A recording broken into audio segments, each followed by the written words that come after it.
When it's like me, I go out of my mind. It's like me, baby, I've reached the pressure line.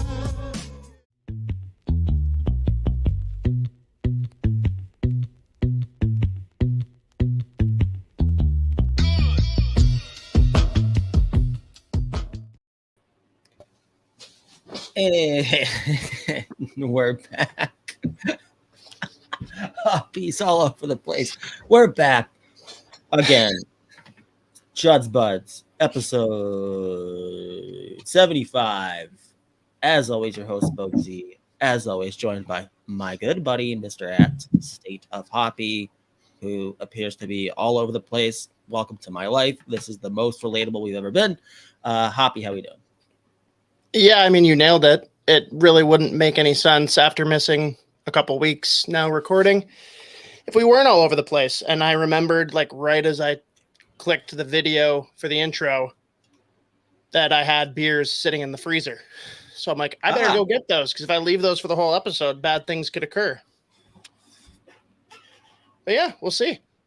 I was wondering that was very funny because I looked away as you disappeared and I looked back. The video, the feed or the stream started and you are nowhere to be found. And then your forehead just came out of nowhere. You were diving back on the seat. That's effort right there. We love that. But yeah, we're back after once again, shocking. We did call this last time we did this, that last week was probably not going to happen. Or there's a good chance that somehow it would get messed up, and I didn't tell you what happened, but shocking, I lost internet again, and it went out for about 9 hours. That was nice. So we didn't do it, which was brutal, but I mean, we are back. We did not do the thing that we said we were going to do, and then eventually towards the end of the last episode, we're like, yeah, probably not going to happen, but we're back this week. What's going on with you? Where you been? How was your last couple weeks? What do you got going on? I mean, as we were pre-planning, I haven't had shit going on lately because I'm basically using every ounce of freedom I have left through the middle of November at work to do a big swing out east that starts in Boston. And if we end up dying, like, it's probably a fitting way to go out. So that's right. We're gonna hang out for 4 whole days in Boston, and then the cave. 2 in Boston. Yes, that's true. It's gonna be interesting. We'll see if we make it out, but I'm looking forward to it. I guess we can just go right into hockey stuff. There's been a lot going on since we last jumped on here. I'll let you pick. Where should we start? I mean, might as well for the first listener question, because this will just really irk Isha. I wasn't even going to put it on the outline, but now that it's here, we gotta. The Q, new fight rule, fucking sucks. Thoughts? Yeah, and I'm pretty sure that we had known this was coming for a while. I don't know if it was a thing that like was dead set on happening this season. But yeah, the Q, they're banning fighting. You'll get ejected, and then there's going to be a suspension and whatever. So again, something that we've seen coming. I mean, whatever. I guess people have their strong opinions on both sides. I guess I don't really know why it's as big of a deal as it is, but I don't think this is something that's going to like take hold in other leagues. Like there are people that think like they'll say the NHL is going towards the no fighting thing. It's like it's already like pretty close. But I don't ever see like a situation, because I mean, anytime that the NHL wants to implement a rule, they start with like the junior leagues of the AHL and like trial runs and everything. I don't see this possibly. This is so different. Like there's no chance like that this ever makes it to the NHL. Like if it does, I think it's going to be well beyond the time that we're watching hockey anymore. Because like, first of all, I think 99% of the players don't want it to go away. I think they're like, they do a poll sometimes and it's like Yeah, pretty much everybody in the NHL agrees that they want fighting in the league. So I'll never see it going anywhere. But yeah, I'm not really going to throw a huge fit over the QMJHL banning fighting. It is what it is. They don't really fight that much in that league anyways. Well, and but now I that's don't Isha's know. favorite league. Did I talk to you about this, or maybe it was Isha? But Most likely Isha. I'm pretty sure what happened here is the Q basically like saved a bunch of those teams. Like Quebec actually saved those teams when COVID happened and they had to do a full shutdown. Like they basically kept them all afloat financially. And this is one of those levers they're choosing to pull because of it. Like, yep, we saved your ass, so no more fucking fighting. And it is. That's a strange thing to cash in. I don't know. I would have pushed my chips on something else. But yeah, Isha hates that any league gets rid of fighting, but because he hates the Q and rips on them getting rid of fighting should kind of make him happy because now he just has another reason to hate them. Yeah, he doesn't have any. Yeah, I mean, I think everyone should continue to flood his live streams whenever he does them to talk about how amazing the Q is and how progressive and amazing and forward thinking that league is. And it's really that's where the best hockey in the world is played. Is the QMJHL. Yep. I think everyone should head on over to Isha's live streams and chime in.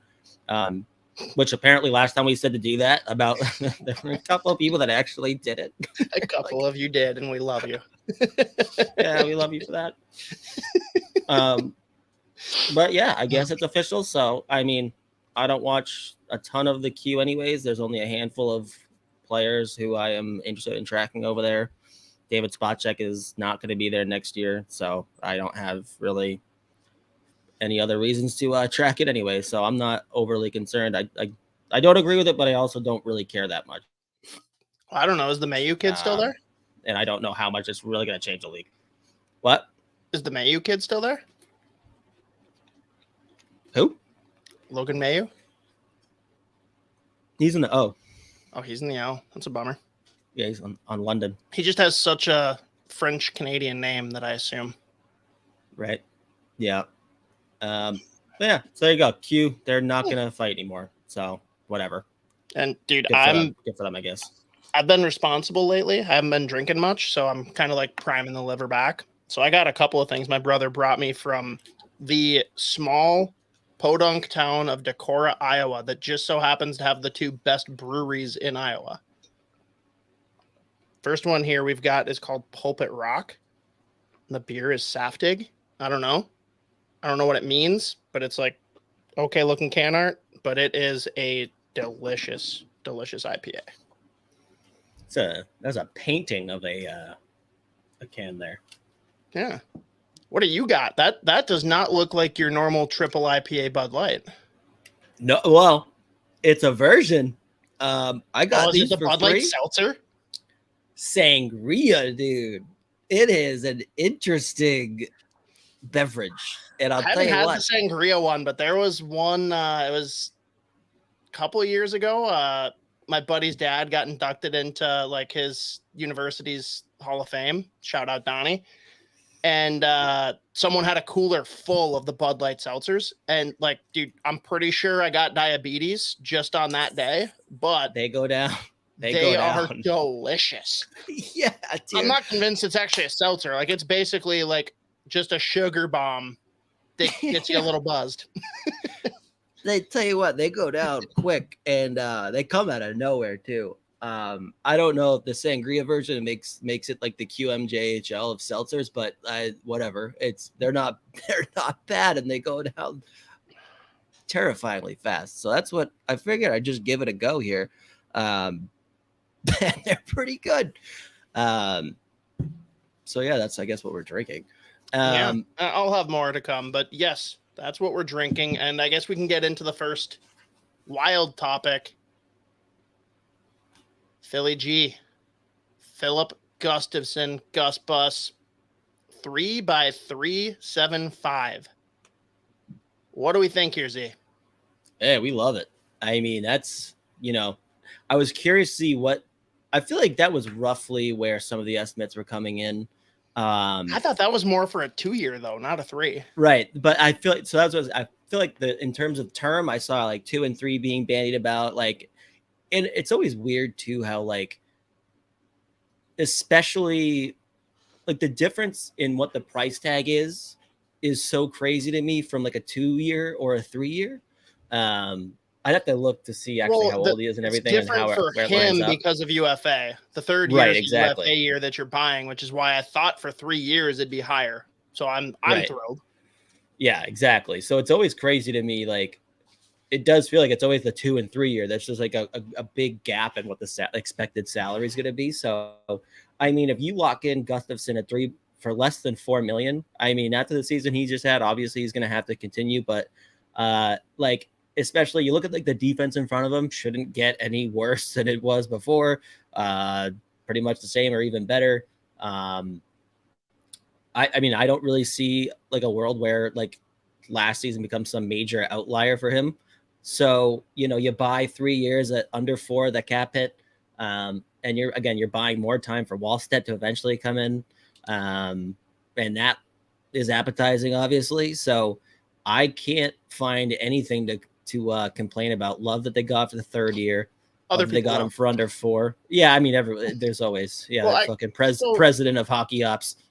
It works great to transition too, because like you've got 1 year of him and Fleury, then you've got a guaranteed 2 years of a tandem of him and Wallstedt, and it's like worst case scenario. Well, no, I guess this is kind of best case scenario. Both of them pop and you have to trade one, which, oh no.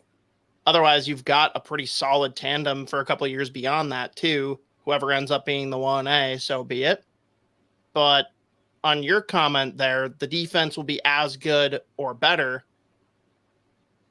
Are we that confident with sheltered third pairing minutes that Faber's going to come in and be better than Dumba? I think defensively he will be.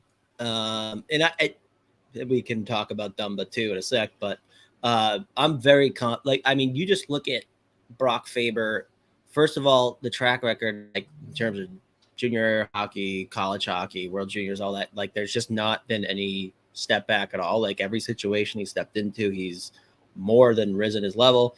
Obviously, he's only getting better. But like again, like we talked about this last time we talked about Brock Faber, like how well he stepped in to that playoff series against Dallas. Obviously, they lost 6 or whatever, but like at no point throughout that series was anyone thinking like, oh, maybe he's not ready. And that was an incredibly difficult playoff series for your first like real games. Cause I mean, he had the couple games there in the regular season that were throwaway games anyways at that point.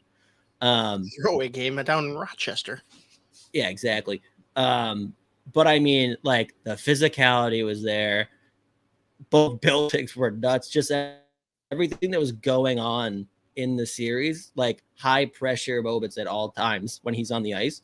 And as the series went on, he took on more responsibility. They gave him more meaningful minutes, and he just continued to get better as it went on. So I don't really have any trepidation about like, hey, what if he like, is it possible that he just like craters? Because he's also going to probably be on that second pair really with Brodin.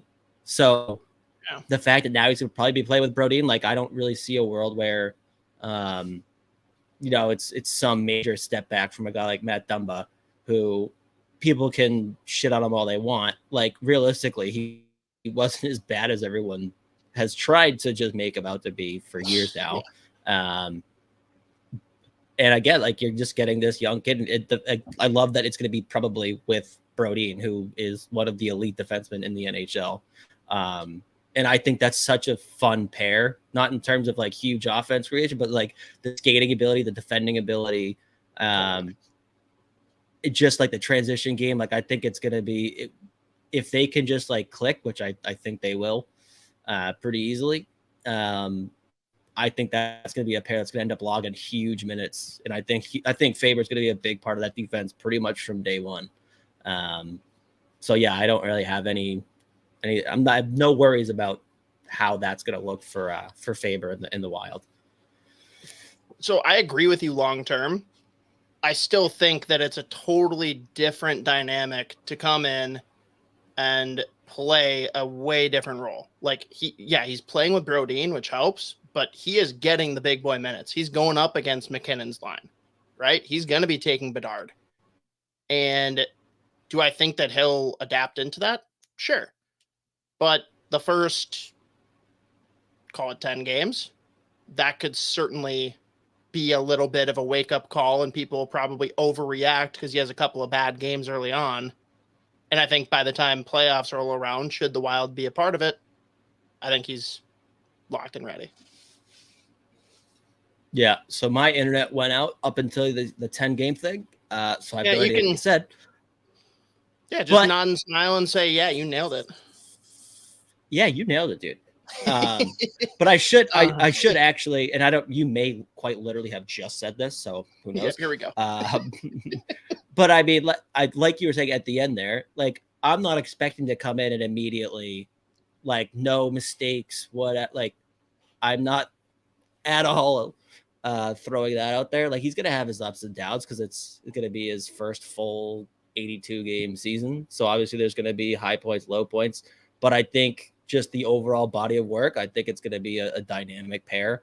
And again, like, I think it's a lot different too than him being on like a sheltered third pair, just because playing with Brodin is kind of just like a set sheltering as is, just because Brodin does so much for that pair already, where he's going to be doing a whole lot of work too. But they're both defensemen that make their partners' lives significantly easier. And I'm curious to see what it does for Brodin, because obviously like there's been times where he's had to save that pair, like get him out of trouble.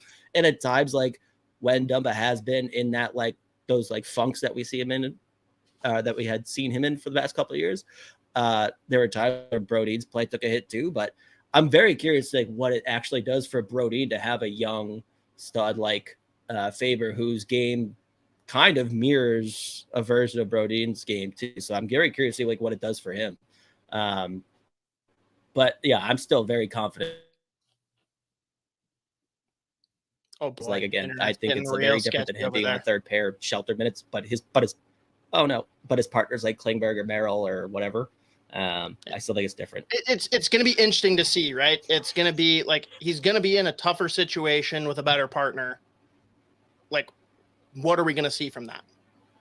And like we're both saying here, I think over the course of the season, positive. Early on, calm the fuck down if there's speed bumps. That's it.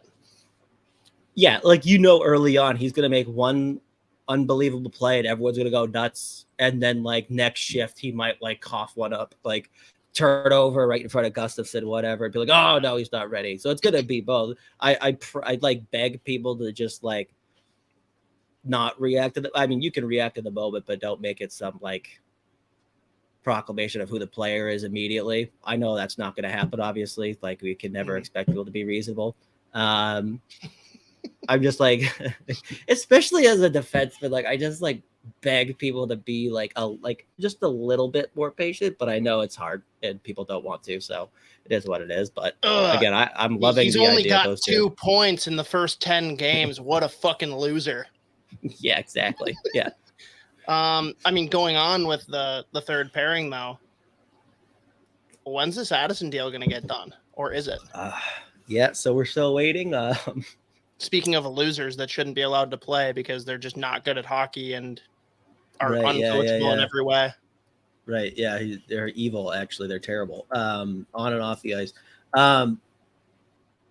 Yeah. Still waiting. And as I've said all summer, I pretty much I'm almost never looking at Twitter anymore. I'm not really like keeping up exactly what rumors are. Like, I found out about the Karlsson thing, which we'll talk about for you. Like, I found out like probably an hour, 2 hours afterwards, which during the season, that's never the case for me because that's all I do is. I mean, in fairness, I haven't looked at Twitter in a couple of weeks here, right? I haven't seen any kind of traction one way or the other. Oh, yeah, I think my internet's back. Half back. Can you still hear me? This is all right. I think I'm back. Folks. Hoppy might not be back. Maybe I'm the problem. I think you're the problem. I think I'm the problem. This is my life is a joke. I haven't seen any traction one way or the other. Have you? I have no idea. But they have I think they have 1.6 million in space now. Which I mean, considering how much I'm just gonna keep riding this train. How much Dean Evason hates him as a person and a player should be triple the amount of space they need to sign a loser like him. I'm sorry, I'm just kidding. Well, no, wait, look at that. I just looked at Twitter, trending Addison. Oh God, what's going on? That might be football. Yeah, it is. And baseball, actually. Some dude named Addison. They must all be losers. There's so many. You know what? It turns out Addison, pretty popular name, first and last. So precisely 0 of these Addison trending tweets are about Kalen Addison, as it turns out. But yeah, that means to me there's traction. To me, that means there's traction. There's something going on. Well, it's funny too, because Russo's kind of gone back and forth over the summer where he's like, yep, they fucked up. They need to figure it out because he is the only one qualified to run the power play. But then the very next tweet or X that he sends, it's like, yep, they're basically going to go to him with a gun and be like, you're going to sign your qualifying offer and you're going to say thank you. So I don't know what's going to happen, but and again, and my opinion hasn't changed, where I think if they, and I can't imagine that this is actually their thought process and the approach. If they really entered the offseason being like, oh yeah, we're going to trade him. That is an unbelievably massive mistake to me. Again, as you said, we saw, yes, he has his warts, obviously, because he's a young defenseman. Quite literally the one guy that could run that power play, and he was doing it extremely well at the beginning of the year when they were actually letting him do his thing. So I know that he's going to make the turnover. He's going to make the bad play. He's going to misread. He's going to leave guys open. It's going to happen. But if it's such a mistake for a young right shot D-man who can do one of the things that's extremely hard to do in the NHL, and that you quite literally have nobody else who can do that thing as well as he does, it's such a big mistake to just resign yourself to losing him and trading him. A young D-man that runs a power play is so valuable in this league. I mean, we've seen it. There's plenty of guys that have made long careers just being able to be power play guys, the guy they traded for last year. Good for him, by the way. We'll see what happens here. Getting someone to pay him a contract. I know, dude. Toronto's a dumpster we'll see if right Kalen now. has it. What a weird collection of hockey players they've assembled again. They do this every fucking year. And they're still over the cap. Even with LTIR, I think they're over. So yeah, it's going to be real interesting for them. Yeah, dude, Kyle Dubas is totally the fucking problem. Before we get into that, though, we got a question here from John Robinson. Z, give me 2 to 3 D prospects that you think are most likely to be in the lineup alongside or adjacent to Brock Faber in the next couple of years. Yeah, I mean, a couple that I think have chances to be, in that time frame. I think Lambos obviously sticks out. Just in terms of the ceiling and the overall style of game there. That's a guy that he's able to be a solid defensive player, but he's also capable of running a power play. I don't know if he'll be a top power play guy, because I think there's times where he's excellent at it. There's other times where he's just making bad decisions still. So that'll be, something I'm sure is going to be worked on for a year or two in Iowa. I don't think he's ready to play in the NHL. I don't think he's going to be flirting with games this year, but I think in that 2 to 3 year time frame is a reasonable, expectation for him to be making his stake to be a full-time defenseman in the NHL with Minnesota. And I mean, the steps that I think a guy like Damon Hunt took last year, I think that's another guy. This is going to be a big year for a kid like Ryan O'Rourke too, but those are the guys that are probably the closest. I still am a huge believer, obviously, in guys like Kyle Masters. I think he's still 3-4 years away. And there's other guys. We'll see what Spotcheck's year looks like this year in the AHL. And there's other guys there. Even a guy like Simon Johansson, who Your internet is quite a debacle right now. staunch power play because it's funny. Oh, I'm back again. But Simon Johansson's another guy that like he's gonna be like looked at similarly to Kalen Addison. The difference is he's like 6 foot tall exactly. So who knows? Maybe that's just gonna buy him some bonus points with that regime. But I would look at guys specifically that are like the front runners for a 2 to 3 year time frame. Carson Lambos, obviously, probably the one that's topped that list. But guys like Damon Hunt and who knows with maybe like a Ryan O'Rourke there at the also threatening. I think Damon Hunt, again, I talked about this before. Like Damon Hunt really impressed me last year just with his ability to not play junior hockey, like his ability to just like not do all of the things that made it really fun to watch him play junior hockey that will never work in the NHL. His ability to like since day one with Iowa, he like eliminated so much of that from his game and just adopted a much more mature two-way translatable game. So I think Damon Hunt's certainly flirting with that 2 to 3 year time frame. Nice. Then the last front-facing Wild topic, kind of going back to people just continuously trying to be mad, like it's almost like a pastime. There's still people now that Dumba has officially signed the deal that's been waiting for him all summer, that people somehow didn't grasp that was the case. Now that it's done, everyone's freaking out about, oh, see, they should have just gotten rid of Dumba and the other spare part defenseman, and we could have kept Fiala.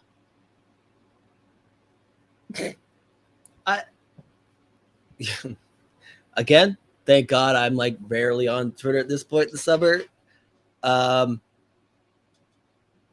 Are people really going nuts about that? That's a real... We'll call it the like 10 to 15%, but yes. How does that even... Okay, whatever. The fact that people are going to keep doing this is crazy to me. I'm sure it'll be like just forever. Wrong. It's something. It's not even accurate. Like it's just like something. Like, tell me now that Dumba's gone, how do you make Fiala work in the salary cap? Like how? It's fucking whatever. Hang on. Nope, Z, I got it. This is perfect. President of Hockey Ops, that loser. If they don't trade Fiala and they just don't have Boldy anymore, they could basically give up Boldy, Ugrin, and Faber to have Fiala back. I see it. You've been promoted to sign me up. Yeah. President. Twitter will vote me as the new GM and president. Yes, which is a monumental. And you know what? It's fucking Judd Brackett's fault too. Yeah, you know what? I fucking hate that guy. By the way, dude, have you reached out to him yet? Because we are gonna have to go see his place when we're out on the Cape. No, we'll go. I haven't, but we're gonna have to. We'll definitely go there though. I'm curious to see if, because I mean, said he follows you on the Twitter that you don't ever check. So allegedly, we're going to that restaurant though. Anyways, I'm aware. I'll ask Russo, see what he's like. Yo, tell Judd. Tell Judd I told you. Yes. Just don't tell him. Don't tell him you're bringing me. Yeah. Don't worry. And in case you're wondering, I know you didn't ask, but that my buddy Hoppy's not coming with me. Guy's a fucking loser. He's not allowed. We're not. I'm not. I know you didn't ask and you weren't curious, but if you were curious, he's not coming. Just remove all suspicion right now. It's just me. Okay. Actually, I think Hoppy's wife might be going too, but that's it. I swear. Allegedly, but not Hoppy. Allegedly. But I mean, I can't even weigh in on the fucking that Twitter bullshit. All I could say is I will miss Matt Dumba immensely. He has been such a big part of that franchise. The difference, not just with like the hockey before he got hurt, if everyone really wants to make this about hockey, especially, he was so fucking good before he had those like brutal injuries. But off the ice, as a person, in the locker room, like such a big part of a team in general. Like I am going to miss that guy so much. And like people could talk about whatever the defensive mishaps, like whatever you get put on like a highlight reel, but as like not the biggest dude in the world, some of those hits that he just throws, I mean, the can openers, like Joe Pavelski. oh, that one. Who was it? And then on was it last year too? The Sharks that he blew someone up at the red line and then had to fight for it and then somehow got the extra penalty. I mean, he kills guys every couple of games. He's on the highlight tape for so many different reasons, whether it's like just an absolute clap bomb, like ripper, he scores some sick goals, or it's a bad mistake where it's a turtle or a highlight reel goal for the team, or he's just blowing guys up. Like he's so fun if you're not actively trying to like be mad at him on the ice. But either way, like a guy that literally poured it out every goddamn game. Like I'll miss like when someone else was scoring or someone was fighting, he's on the bench going nuts. Like just the ultimate team guy and such a beauty. He was replaced though in that department, dude. Yeah, Duhaime is a fucking maniac when anything's happening. Like he's not saying words, he's just fucking screaming noises. Well, specifically now that since you bring Duhaime up, I'm thinking of when Duhaime fought Logan O'Connor after he hit Kulikov from behind, and both Middleton and fucking Dumba are on the like over the boards, like losing their fucking mind. That was so funny. I love that shit though. Dumba was losing his mind, just like you walk like if you're on that team, you walk a locker room, but he's in the room. They're just like he just puts you in a good mood. He's just such like I don't know. I love that guy. I'll miss him. I'm really sad that it ended, especially the way it ended too. Just like, you got it. Like, oh god, like he was playing some of his best hockey in the last couple of years, which kind of makes it sting a little bit more. And now, hopefully, Wild fans will at least kind of realize what they did and how they fucked up. And he will, but he better get like one of the biggest standing O's when he comes back in his first game back in Minnesota. Like. He's just the best, dude. I love that guy, and it sucks that he's gone, but hopefully, and like Mateo saying right here, him, Zucker, and Cooley, like people are going to attend Arizona games for the first time in a while in Minnesota. Yeah. But to Mateo's point here, are you with me that both Dumba and Zucker are literally there as a 1-year like stopgap until the salary cap goes up and there's more opportunities available? Yeah, and so I was just about to say, big part for the young group, like Mateo's, and like Dumba's such a good guy to have on your team. If you have a bunch of young kids, like he's like the perfect guy to have in that room. And again, Jason Zucker's right there with him. So love and like Bugstad's gonna be there again, I think, right? Those two are gonna have so much fun together. I know they're both just fucking guys. Yeah, they are guys. They're the ultimate guys. But yeah, I think anyone that can still play, that signed a 1-year deal, they're just buying time. I feel like that's the case for pretty much everyone that signed for 1 year or whatever. Yeah, there's going to be more openings on rosters. There's going to be more money to go around. Like, bide your time, have fun out in the desert for 1 year, wear the sickest jersey in the league, and I was surprised that Zucker's I was surprised at Zucker's contract because he had such a fucking good year. He did, but Pittsburgh. Again, he's not going to get the term that he wants right now. And he won't. I mean, he's not going to. He likes being out there. Like, he's from Vegas. He's I know from Vegas, his dream is to go play for Vegas, but there's just zero money there. So he's going to have to be willing to go for nothing. But at least Arizona's close to home because that's where all of his family's still at. Dude, when I'm out in Boston, we'll share some stories about my brother playing beer league hockey with his brothers out in Vegas. Absolute animals. That's awesome. I love that. Fuck. But you know what? Shout out Matt Dumba. Love him to death. We'll always love him. And I think this is actually I think he's going to be I think he's going to have so much fun in Arizona. Again, with the guys who are going to be there too. He's going to a fan base that doesn't hate him. That helps. Which that's already just a few huge steps. I actually think he's going to have like a solid year too, because I think that's a team. Life without Jimmy's going to be a rude awakening, though. Yeah, that's true. That's true. That's so sad. That's another big thing too. It's just like, man, Like whenever people would post like the old like Instagram photos from when they first were on the team, like 2014, 15 or whatever, those were so funny. Like some of the old ones. Pretty good. Yeah, they're good. Oh, God damn it. But yeah, so sad to see him go. Love him to death. Will always. Such a big part of the team for such a long time. And a guy that fucking poured his heart out every time he stepped on the ice. It was a big part of the community. So shout out Matt Dumba. Cheers to you, buddy. And hey, hopefully he gets to sign a decent little ticket after this upcoming year. Because he deserves it. Agreed. Now let's transition because we've bashed the people that just want to find reasons to be upset. I'm actually going to indulge them by talking about one of the few blemishes on Guerin's record here with the Wild. Waiving Rem Pitlick and the Rem Pitlick blockbuster trade to the Pittsburgh Penguins. They like also got some like throw-in guy named Erik Karlsson. Never heard of her. He could pan out to be okay, I guess, but Rem Pitlick is a Pittsburgh Penguin, and I'm so fucking happy. Oh my God. It's going to be so good. I was planning on teeing you up for this. So, you know what? Pretend Hoppy said nothing. And I'm just going to start it over. You should leave it in.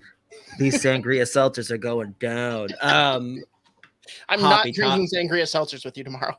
Talk to me, buddy. Talk to me. The Rem Pitlick plus trade to the Pittsburgh. But the fact I audibly gasped when I saw also included in the deal Rem Pitlick from Montreal. I was like, holy fuck that. It's the Hoppy trade. This is the Hoppy trade. Because, like, don't get me wrong. Like, I don't have anywhere near the following of you or to that point, like any of the people that are really noteworthy in hockey. But whenever something happens with Kalen Addison and Rem Pitlick, I'll have like 10 people tag me in different stuff talking about it. And fucking right away, I see a bunch of people tagging me like, holy fuck, Rem Pitlick to the Penguins? Are you kidding me? I'm like, you guys are mean. This isn't a fun joke. And I see that trade, dude. I don't even know where to fucking start with the trade. Kyle Dubas is a fucking G. Everyone that's questioned him ever, you're a fucking moron. Oh my God, I have my GM. I love him so much. This never would have happened if I didn't meet him in Tampa. That's what I was gonna say. I was gonna say, dude. I was just like, did you plant this in his ear before he even became the Pittsburgh Penguins general manager? So just like, hey, just so you know, there's this guy Rem Pitlick who's a stud. He used to be on one of these teams, by the way. I wish I could have planted that. I wish. No, what I need to plant now is, yo, you got the old bull. Now you need the young calf. Because if he can pick up Rhett Pitlick, I'll piss myself. Because right now, he's not even like listed in the top 10 prospects for Montreal. Get that fucking boy, which I don't even know, dude. It pisses me off that I don't fully understand the college player rule. Like, when do you become a free agent? Is it based on years in college? Is it based on years since you were drafted? Like, I just don't fully understand it. And I feel like he should be a free agent after this season if he waits it out. No? How old is he now? So yeah, so there's junior, but he was drafted in 19. Right. So there's certain rules for the draft which are different than the CHL. So like, what you know how Minnesota, because CHL kids can sign and college kids can't. Yeah. So and there's a certain amount of time that they have to sign. So like what's Josh Pillar that Minnesota had, they traded for futures to St. Louis. I'm pretty sure that I had read too that like based on the timing and he hadn't signed his ELC yet, that he was going to end up like re-entering the draft. So like, which is always great. Yeah. Which is always crazy to me. That'd be pretty fucking cool to draft a 24-year-old. Yeah. Right. Yeah. I can't remember exactly what the, I feel like it is the 4 years though. I don't really know. There's so many stupid little like rules inside the CBA that I'm always just so confused by. I'm like, I don't really have time. I will just watch them play and figure out like the rest later. / I'll just like go look at like Russo's Twitter feed. Or I want to know right now because I want to know if he's going to be fucking available. Yeah, Dude, Your guess is if as good as both mine. Pitlicks played for Pittsburgh next year, I don't know what I would do. Fuck, dude. Oh my God. I'm just gonna slip him. Tell you what. Sometime while we're drinking in Boston, I'm just gonna retweet the post that has that highlight reel goal that's somehow like number 4 in college last year. Fuck right off, Buccigross. But Yeah, that's brutal. I'm just gonna tag Dubas in it and be like, "Yo, maybe I will have to find that clip from Step Brothers 2. Had the old bull. Now I want the young calf." And she grabs me by the penis. Shut the fuck up, Dale. Make her own beef jerky. We've never done any of those things. God damn it. Yeah, we have quite literally Cosgrove's never going to done come any in of with those a things. million quotes now. But Yeah, yes, yeah. this is basically what happened here. I definitely wrote the whole thing down on the napkin. No, but Yeah, so so funny thing is, question though there's- with Pitlick. Go ahead. well, so You go. on the Dubas track, I regret not saying it because I thought it, but it also felt kind of rude because I like wished him good luck in the playoffs and stuff, right? But a year before he got traded to Pittsburgh, I saw Jason Zucker at one of his charity events, which was literally just an all-day drink fest at Lord Fletcher's, which was awesome. And I actually convinced him that he had been traded to Buffalo, and that was back when you did not want to be traded to Buffalo. I played it off pretty good, surprisingly, for how drunk I was. Like I basically said, like Ridiculous move. it was fun. It's no He- charity event. Hey, he thanks laughed- for this he laughed- charity event, well, brother. He laughed it By the off, way. whatever. But I told him, I'm like, you need to play for Pittsburgh. You're going to end up there. And sure as shit, the next year he was gone to Pittsburgh. I bought the jersey the second the news broke. There's no chance that someone bought a jersey before I did. And I wanted so badly to tell him, like, hey, if Toronto's a bunch of idiots, we'd love to have you in Pittsburgh. Mm-hmm. And it would have just cemented my legacy of the Pittsburgh Whisperer. But I didn't do it. I just talked to him. So Yeah, well, you manifested it. But on an actual hockey note, though, Pitlick to Pittsburgh is so interesting to me specifically because like somehow he's continued to he's like I think right now is in the couple of years that he's been in the NHL, his shooting percentage is still like 20%. So like when he was in Minnesota, it was like 46. I told you the story of how I got the jersey, right? No. During the game against Seattle, in Seattle, we're watching it and he scores his second goal. And I had like 10-ish people tag me saying like, if he gets the hat trick, you have to buy a jersey. And I'm like, fuck it, I'll do it. And I made the post saying it. And the second he got the hat trick goal, bought the jersey. Yeah.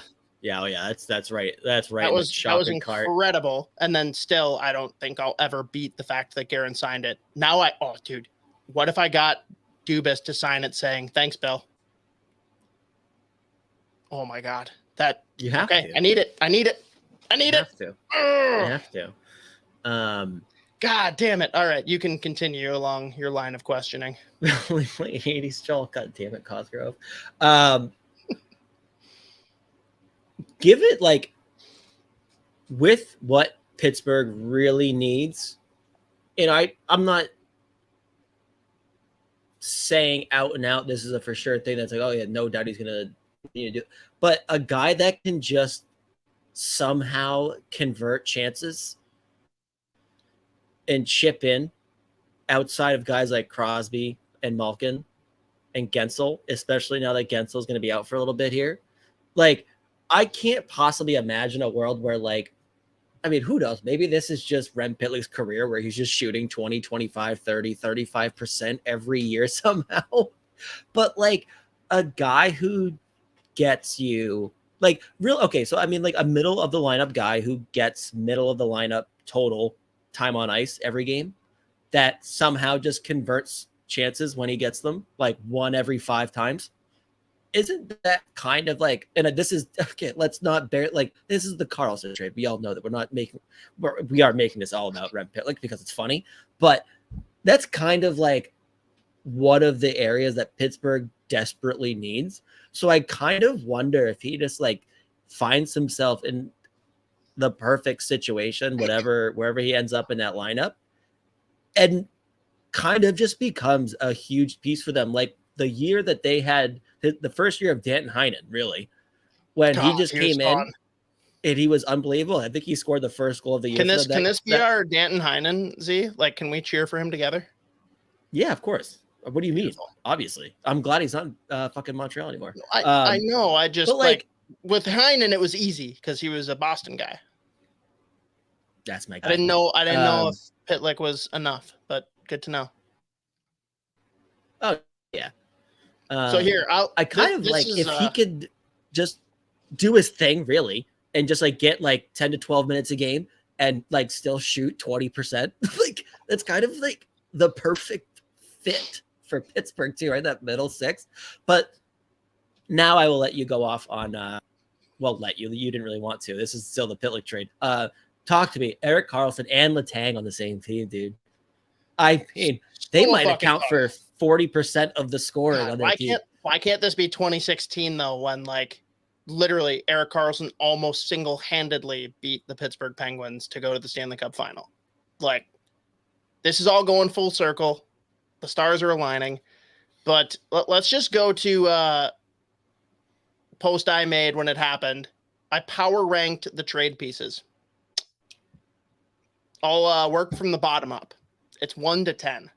Number 10, moving the 2024 first. Not ideal, but guess what? Don't fucking care, and it's top 10 protected. Number 9, moving the 2025 second. Number 8, moving Legare, who really didn't look like he was ever going to pop or have a chance in Pittsburgh, which is a bummer because people had pretty high hopes for him. Number 7, moving the salary cap and age of Jan Ruda. Number 6, moving just the player himself, DeSmith, which, dude, I don't know if you listened to Chicklets, but apparently like the day before that happened, Colby Armstrong was golfing with DeSmith and his dad. And his dad is like a big hardo for the Habs. And because like Colby had a cup of coffee there, he like begged him to sign his like golf bag. That's a Canadian's like styled one. And the next day he got traded and Colby like texts DeSmith. He's like, "Hey man, really sorry to see you go, but you better go out to the garage and sign your dad's bag." I listened to it today. It's great. Number 5, not trading POJ, which I thought was for sure going to happen. I thought either him or Ty Smith were going in that trade. One of them was necessary. The fact that neither of them moved is insane to me. Number 4, they moved Petrie's contract at his age with his no trade clause. Nuts. Number 3 we'll come back to because that's the subject matter of the question you just asked. Number 2, adding Rem Pitlick. And number 1, getting rid of that godforsaken Mikael Granlund contract. How did he do all of these things and still pick up the Norris winning defenseman? He is a god. If Ron Hextall didn't fuck things up so bad the last 2 years, imagine what that trade could have looked like and what the team could look like now. It blows my fucking mind. It is the stupidest thing ever, but Kyle Dubas just pulled off what I think is the most lopsided Pittsburgh Penguins trade that I've ever experienced, and there have been some lopsided fucking trades. You got the Phil Kessel trade. You've got pretty much any trade Ray Shero ever made. And, oh my God, it's just, yeah.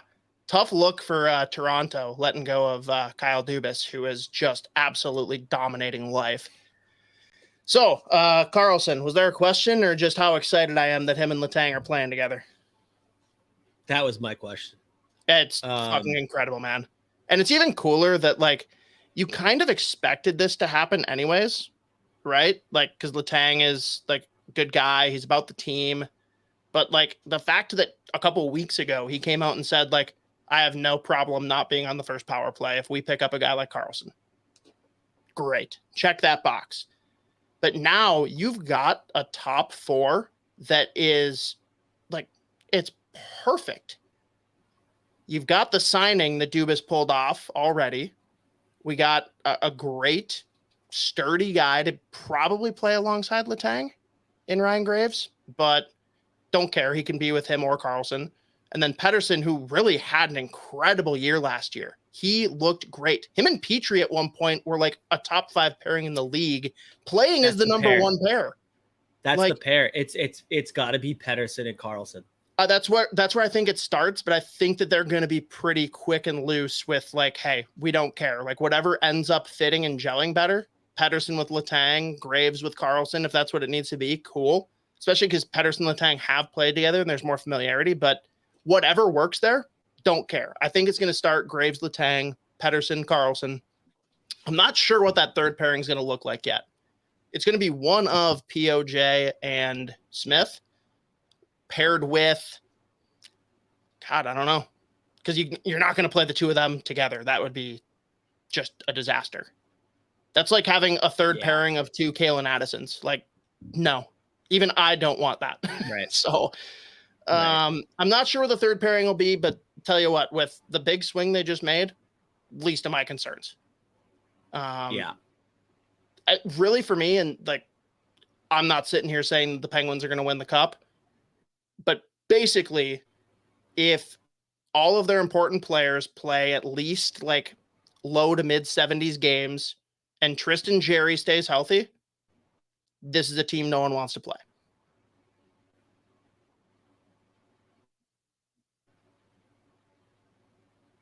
I don't know if he's still here. I don't know if you're still talking, but I'm frozen. Oh, I'm back. You're back now. Can you hear me? Okay. Yeah. You're really struggling. And it's just dude, it's so bad. My life's a joke. But it's an interesting group too. Like up front, you got guys like that Riley Smith contract. I think is gonna be very interesting. Like you said, and this is what I really wanted to mention. Yes, you bring in Karlsson, but as you said, the number 1 part of the trade, like the fact that in the same trade package, you're bringing in Erik Karlsson and getting rid of the Granlund contract is unbelievable. Granlund, Petrie, and Ruda. Yeah, it's unbelievable. So this is one of the things that Dubas has always been able to do. First and a second to get rid of bad contracts and bring in Karlsson and Rem Pitlick. What the fuck?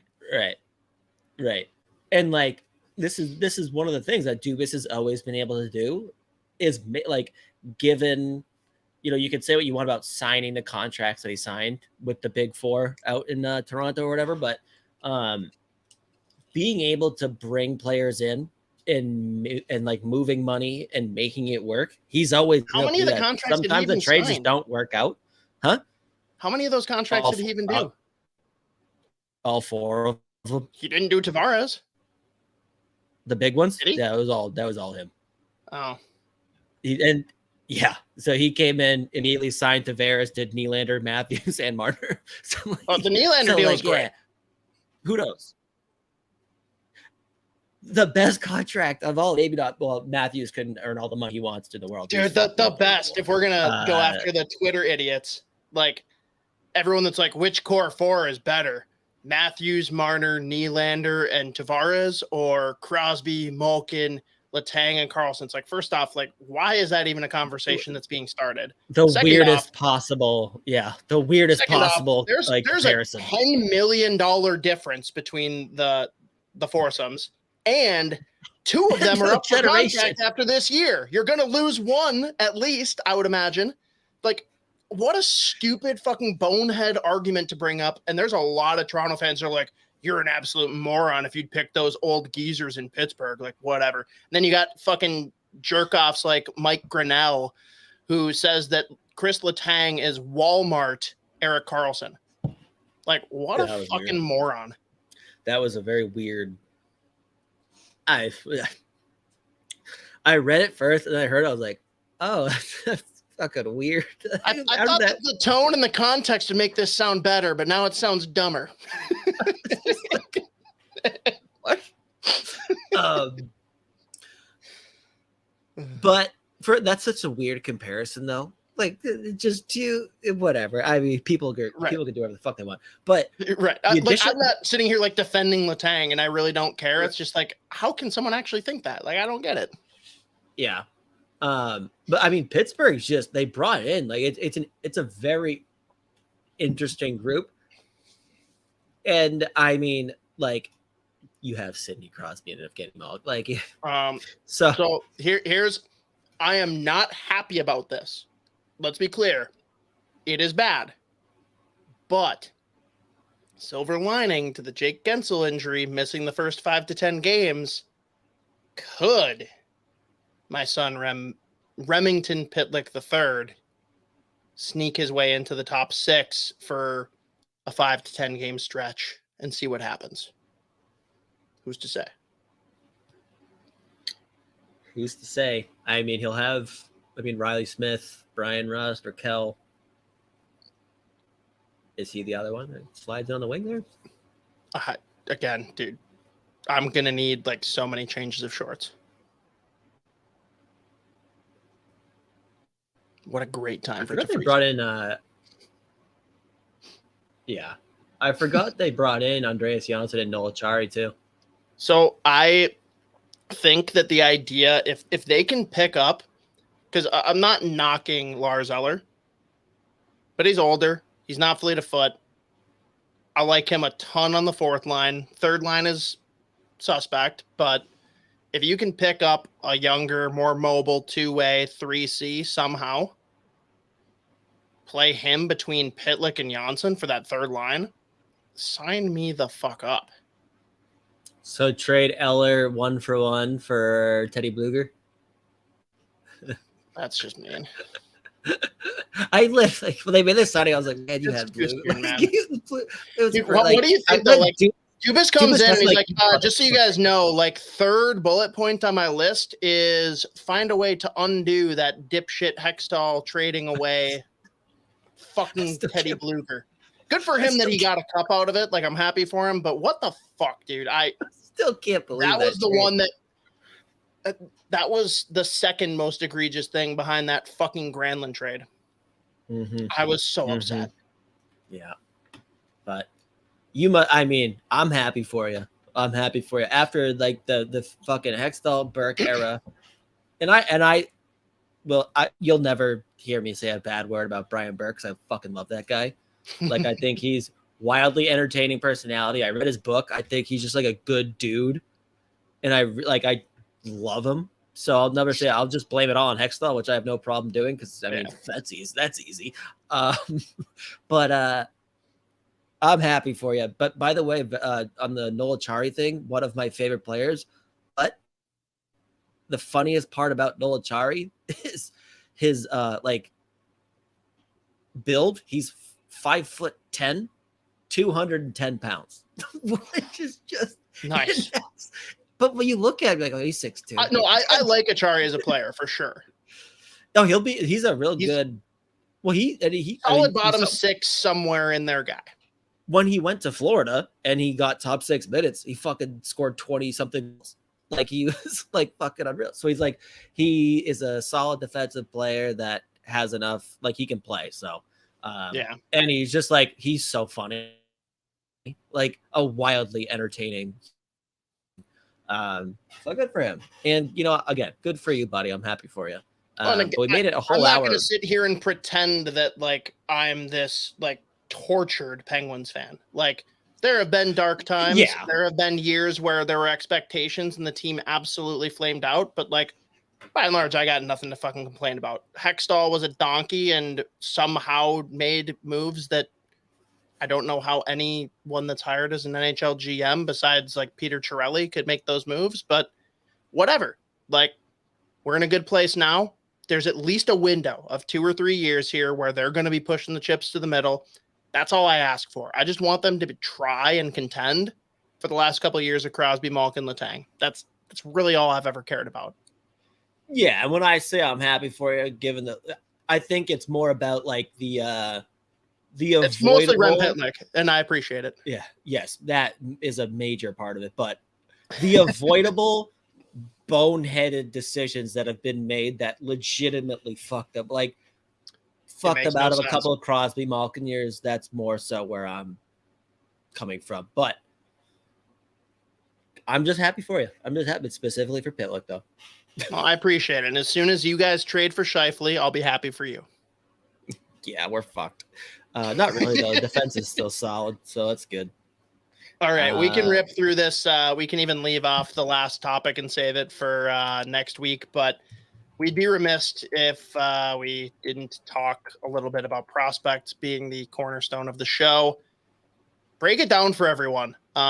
Admittedly, I did not tune in at all, so I'm going to have nothing to contribute besides questions on your comments. But Hlinka Gretzky, like, what did people either see or miss when they were watching this? Yeah, so on these, so the two tournaments that went on, and one's not really a tournament to the show, but the World Junior Summer Showcase and the Hlinka every year, they have the same time. The World Junior Summer Showcase is always interesting because, like, for those four teams, like it's a lot of decisions get made for the World Junior tournament. So, like, a lot of the decisions that are made for the roster are already made. And well, that's not true. This was the year I didn't really tune in to a ton of the games, at least as many as I usually do. But I wanted to tune into a couple of USA games specifically because Charlie Stramel was on the team.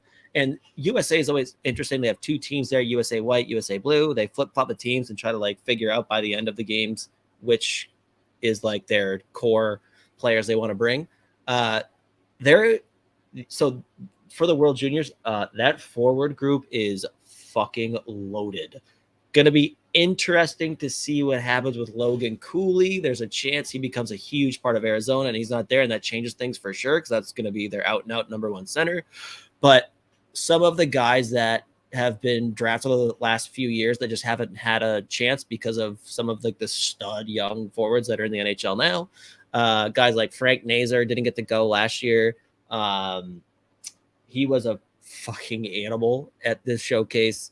But there's a bunch of guys up front for the U.S. that are going to be – it's making them a powerhouse. Big question on the back end. Very different story. But a guy like Charlie Stramel, specifically, I wanted to bring him up. He was great, and he's already played in 2 World Juniors already. He's essentially a shoo-in to go and get selected to that team again because he's going to be a bottom 6 stud for them. He's going to be – in terms of the forwards, he's going to kill all of the penalty. He'll be their, like, leading shorthanded time on ice guy for sure.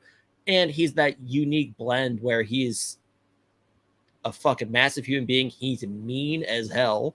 But he also skates well. He's got good skill. He can shoot. So he's not just a defensive guy that you're throwing the PK and like, all right, get off the ice 8 minutes a game. He's going to play a big role in a bottom 6. He's going to play a big role in a bottom 6 role, but will be a big part of that team. He's a shoo-in, and he played great. He was really good at the summer showcase. The few games I actually tuned into so I could see. But the one that I did pay attention to and watch a lot of the games was the Hlinka, which is one of my favorites because that really kicks off the draft season every year. So, like, for 2024, this is the tournament that really starts off. Like, this is where guys get their names out there. And then people really start tracking. Obviously, anyone that covers prospects, they've been seeing these kids for a couple of years. But this is the first big international tournament that really kicks things off. It's a very interesting tournament because the USA does not send their top guys at all. Like, they don't send the national team development program guys. So it's always, like, at least their top ones. They usually go to, like, the summer showcase, or they just don't go, whatever. But so it's always like they have a hard time competing. It's always Canada's tournament because that's their fucking A team, and holy shit, every year they are fucking unbelievable. Like, as a reference point, last year I think they gave up 3 goals total and just, like, kicked the shit out of everybody and won the gold. They won the gold again this year, but a very, very, very different tournament where almost every single game up until the final, like the championship game, was a complete blowout. Like, so I'd say last year, Canada, they did not lose. I think they were losing they were never losing. They were tied for 14 seconds, I think, last year, maybe like a minute, something like that. It was really very funny. But their first game at the Hlinka this year, they got murdered 9-4 by Finland. And it was like every game was like that. So it was just a very weird tournament until the final game, which was unbelievable. Overtime, Canada takes down Czechia. But the reason, again, I love it is just like, obviously it's always nice you focus on a draft like pool like that year, like 2023 we've been locked into for 2 years, and it's really exciting to like just move on and like get a fresh slate of players. There are some big time standouts from some unexpected places, like Czechia for 2024. Adam Titelbeck, their number one center there, was a stud the whole tournament. Emil Hemming from Finland was unbelievable. He played really well. A couple guys from USA played solid, but the big one that stood out like every time I watched for Czechia was a 2025 prospect, Adam Benak, who I think he was like accounting for like 60% of their points and was a complete stud. Had both primary assists against Canada. And then Michael Misa, another 2025 kid for Canada, was really good. The points weren't really there because he's like a 16-year-old, and that lineup was fucking loaded. But the thing that was most noteworthy is how different of a tournament it was last year, where last year, like every game essentially was close. Again, Canada, I think, gave up 3 goals total. This year, again, 9 goals in their first game, and eventually they figured it out. But the guys that you expected to really take this tournament and just kind of like dominate did. So that for Canada, like Berkeley Catton was unbelievable. The guy like competing for a top 5 pick this year. Zane Parekh is so much fun. That's defenseman. He plays out with Hunter Haight and Saginaw, right shot D-man. I think he scored 21 goals this past year as a defenseman. He was unbelievable. But the big one that really stood out in the back end for Canada was, we talked about him last time we did this, was Henry Muse. Holy shit. He was a stud. I didn't like right now, Dickinson, Sam Dickinson, another defenseman for Canada. A lot of people would have him as the shoe-in guy to go first Canadian defenseman anyways. But Henry Muse was unbelievable for the Canadians, like both sides of the puck. He probably realistically saved them in the gold medal game, where he was defending a 2-on-1 against the 2 guys for Czechia that were solid the whole tournament, Benak and Titelbeck. And he just played it perfectly, didn't even let a shot off, and then led transition the other way. But just a really entertaining gold medal game. Henry Muse, again, phenomenal. But the winning goal in overtime for Canada, Malcolm Spence, another defenseman, 2024 prospect. First of all, he stripped, I think it was, oh no, it's a different kid that's going to go high in this draft, but for Czechia, strips at the red line, goes in and just waits out the Czech goaltender and goes shelf. It was an unbelievable goal for a gold medal in overtime.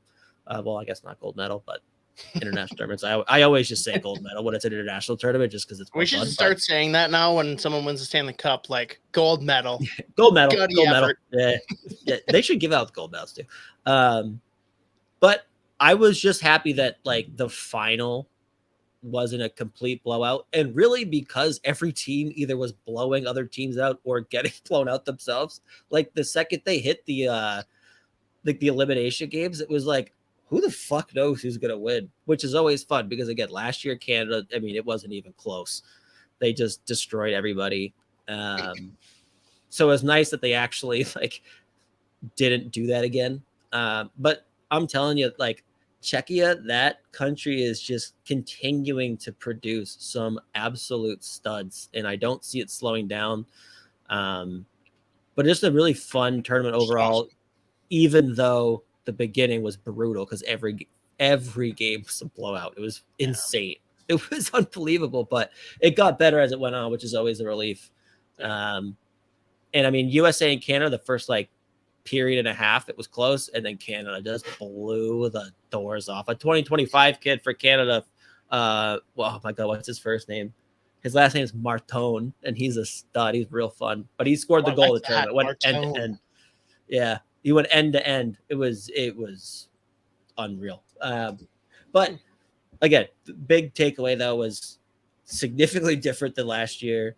There were a couple 2025 guys that played really well. And it sucked because it was in Slovakia, or I'm sorry. It was in Slovakia. So there was a big, like last year, the gold medal game, there was nobody there, but that building was rocking, hoping for Czechia to win, obviously being right there. And they scored late to tie it up. I just couldn't get it done in overtime. But I mean, a couple of guys that really stood out, but like the 2025 guys were unbelievably impressive, which is always interesting, but fun again. So the 2024 draft year now kicked off with that tournament, and now it gets fun where guys put themselves on the map, and a couple did. Really weird. Again, I said this last time too. Like Sweden, this draft class, it's so weird. Like there were a couple guys that played real well. Like one of the guys that we mentioned was an early all-name team candidate / frontrunner, Leo Shalin Wallenius.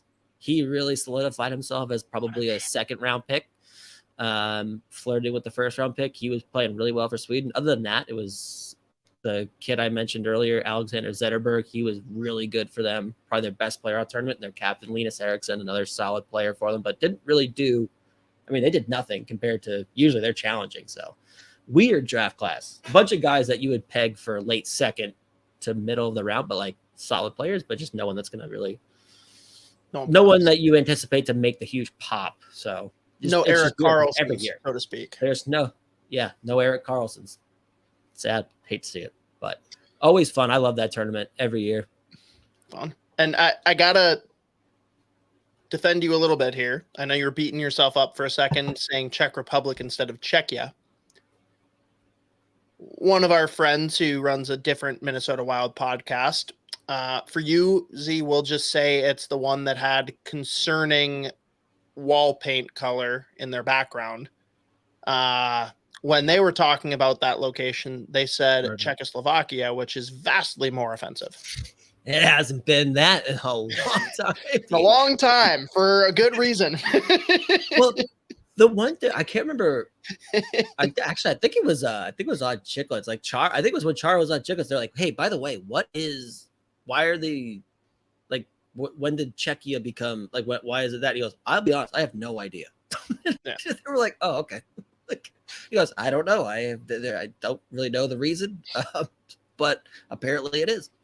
Now, not in disrespect, but just for the intrigue of the topic, let's say that it was one nation still, Czech and Slovaks. Where do they rank as far as a nation for hockey talent at that point? Because both groups are kind of a squirrely bunch that keep on being right on the fringe. Both are skyrocket. I mean, both of the they're taking massive steps. Czechia, right? But if you put them together, dude. Oh yeah. Oh, that's what you're saying. Yeah, I'm saying if it's one nation, they're already like it they're already was. competing. They're already competing. Look at the world, right. the real. I'm saying, are they pushing for top 3, or is that too much? Well, and here's the thing. This is why the fucking geopolitical thing is so fucking annoying, because who knows with Russia anymore? We have no idea. Okay, Russia's out of it for the next couple of years, I think. With current teams, if it was one nation of Slovakia plus Czechia, are they a top 3 nation or not? Basically, we're looking at U.S., they've Canada, shown that Finland, Sweden. Are they beating 2 of those? Yeah, I mean, they have been, and they have been like this past World Juniors. Czech, the Czech, they go and overtime against Canada. In the semis, Slovakia overtime against Canada, with decent chances to win it too. Holinka, Czechia, right there. 2 years ago, I think Russia beat Czechia in the final of the Holinka. So they're now, right there. They're already challenging. It's not even a question mark. They're challenging. Let's be ridiculous now. What if instead of Sweden and Finland, we just had Scandinavia? Is that the number 1 team in the world or no? That's very interesting, because actually there's kids from plus you got Norway, whatever, but no, that's what I'm saying. Norway's produced, there are a couple kids coming from Norway and Denmark that are solid. I mean, my Is guy. Denmark Scandinavia? I thought it was considered part of it. It might not be. I might be making that up. I believe. I'll allow it. I didn't know if you pick up on that one. The hand motion really got it. I need a sombrero. Sorry. This guy. I'll sit here and wait for Cosgrove to chime in. Yeah, we'll see. I feel like it is. I'm gonna Google it. This is really good. Don't podcast. Put Denmark in. Just say which countries make up Scandinavia.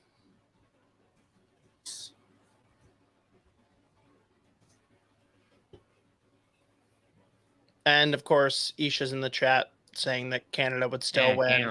Canada B team. Denmark, Norway, Sweden. Sometimes also, I don't know what. I've never heard of that. Faroe Islands. Well, Finland. You definitely well. started sketching out on me. No, I've never heard of. I don't know how to. Åland. Åland is an autonomous and demilitarized region of Finland. So why did we? So it's Finland. Yeah, it's Finland. I heard the Faroe Islands are sick though. Allegedly. Hockey. Allegedly. For hockey. This is actually a worthy question for us to kind of wrap up on then, since we're talking and we already got into, hey, like, we don't know if Russia counts. How good would their team be? I mean, they've got two of the best prospects in junior hockey right now already in Demidov and Michkov. I know people who have come right out and say in terms of no. I'm saying like comparisons between Demidov and Michkov. And I get it because he gives you more in terms of like elaborate. I'm trying to figure out how to exactly say it. Like his profile offensively, like he's a elite playmaker, elite shooter, like he's giving you everything. But Michkov is, I still feel like I'm not ready to say it yet, but Demidov also can give you some like decent defensive prowess too, which is always interesting. Like he's way better defensively than he should be. Just I don't know. I mean, the real question is, will Demidov sign a 3-year contract? Well, yeah. That certainly makes a difference. So if we're doing the Russian nesting doll, Z, which one is Michkov and which one's Demidov? Oh, I don't know. I don't know. That's way. Do you think that both become better than Kirill Kaprizov? Obviously, he's well past his prime. Billy Guerin fucked them up. They couldn't add good players because of the salary cap. So Michkov. I'd rather have Fiala. Kaprizov. Yeah, and I'd rather have. I don't know what's another good player they traded. I can't think of anyone off the top of my head. I don't know. Bill Garrett sucks. That's my answer. Final answer. Fuck I gotta say, I love how a couple of people were like posting on Twitter and saying like, in the wake of the Dumba trade news, it's like, God fucking damn it. Oh yeah, what it's like. Oh, I don't need to read this. I don't need to read the rest of this. Yep, moving on. All right. Well, that's not what happened at all. You can't even characterize it correctly. I'm sure some were typos or just like getting it out quick. And they're like, I'm sure.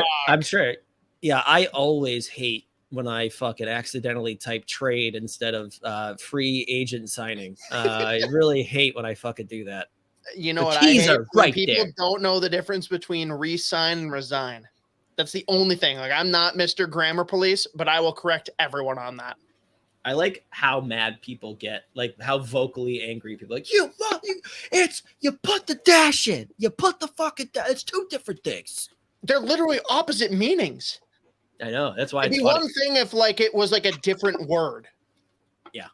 Or like the whole like there versus there versus there. Right? That actually gets me. No, that gets me really. No, it bothers me too, but I don't comment on it. But when it's re-sign versus resign, people need to fucking learn because they're spreading misinformation. Did he sign with the team again or did he quit the team? Those are very different. They're conflicting. Or did he quit the sport? Oh, Which is it? The Wild did not re-sign Phil Gustavsson. They resigned him, and he is now playing tennis over in Europe. Yes, actually pickleball. I think we should probably cut it. Yeah, no, he's going off now. Fuck him.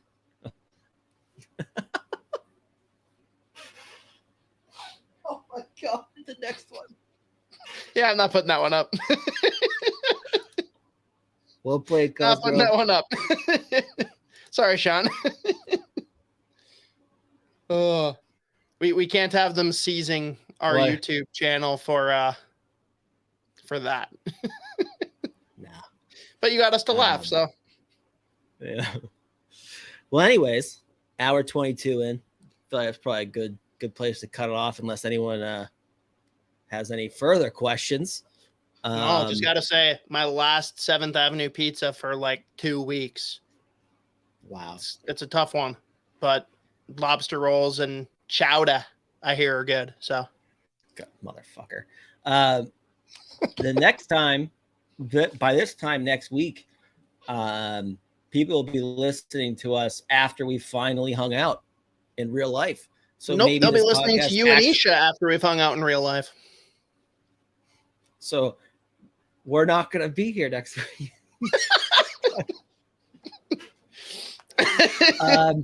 Who knows? Maybe this week it'll be the end of the podcast. Who knows? Maybe it'll be, I mean, do we need to like air grievances here, Z? Like what is it specifically about Isha that bothers you so much that you don't want to record with him?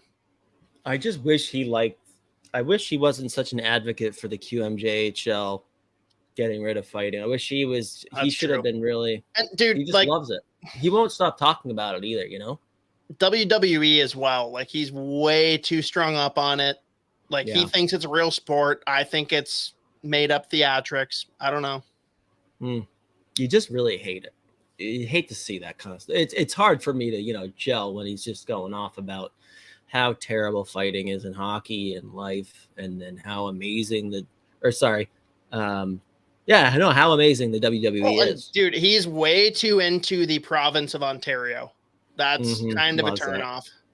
Like, dude, I get it. Yeah. You like cottages, but calm the fuck down.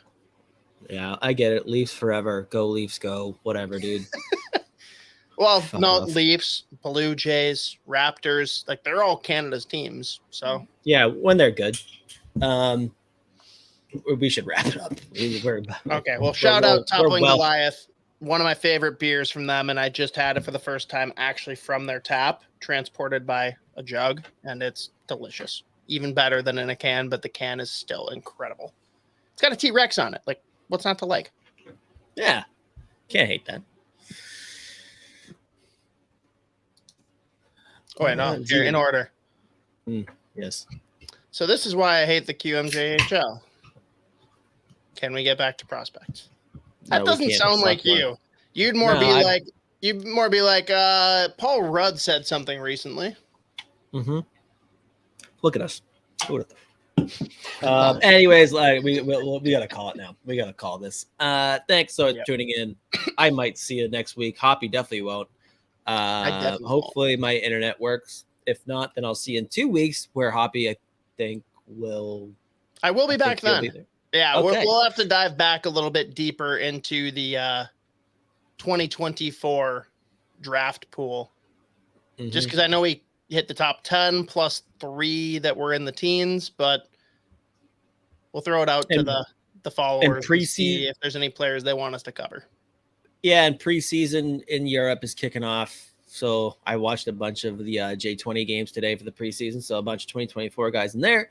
And I'm sure we'll sprinkle in 2025 as well, just because there's so many. Oh, my God. Because there's so many that are playing so well. And we'll see you then. Please fucking end it.